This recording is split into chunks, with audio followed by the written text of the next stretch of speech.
Shopping মলে গিয়ে কেনাকাটি করতে ভালো লাগে কেন বলুন তো?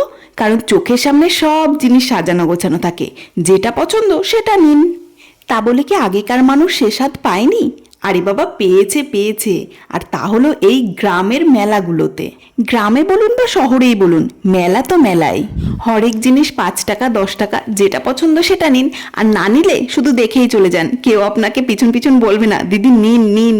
আর আমাদের এখন মেলায় আসার অন্যতম কারণ তো হলো এই আমার পুত্র আসলে বাড়ির কাছেই মেলা হচ্ছে, তাই ওর বাবা বলেছে কি রোজ যাবো, আমরা রোজ সন্ধ্যাবেলা গিয়ে একটু ঘুরে বাবুকে দেখিয়ে নিয়ে চলে আসবো। দেখুন তো একটু কি অবাক হয়ে দেখছে। বহুদিন হয়ে গেল মেহেন্দি পড়িনি। আর ছোটবেলায় যখন এরকম বাবা মায়ের সাথে মেলায় যেতাম তখন মেহেন্দি পড়তে খুব ইচ্ছা করতো, তাই আজও মনে হলো একটু মেহেন্দি পড়ি। ছোটবেলায় মেলায় গেলে প্রধান আকর্ষণ থাকতো এই মেহেন্দি। আর আমি তখন ভাবতাম কি যে এই মেহেন্দিটা উঠে যাওয়ার আগেই এর উপর দিয়ে যদি আমি আবার বাড়িতে মেহেন্দি পড়ি তাহলে তো এই মেহেন্দির ডিজাইনটা কখনো যাবেই না। কিন্তু আদৌ তো এরকমটা করা সম্ভব না। আর দেখুন আমার থেকে বেশি খুশি হয়েছে আমার ছেলে, ভাবছে মার হাতে আবার এটা কি হয়ে গেল। আমি যখন মেহেন্দি করে আসার পর বাড়ি এসে ওকে দেখিয়েছি, তখন তার এক্সপ্রেশনটা এরকমই ছিল।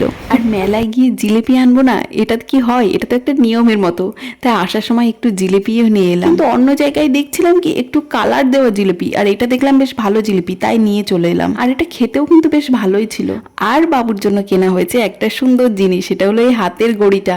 ও তো পেয়ে বেশ খুশি। এখন তো ছোট মানুষ, তাই ছোট্ট একটা ঘড়ি কিনেছি, পরে বড় হলে তখন ভালো করে কিনে দেবো।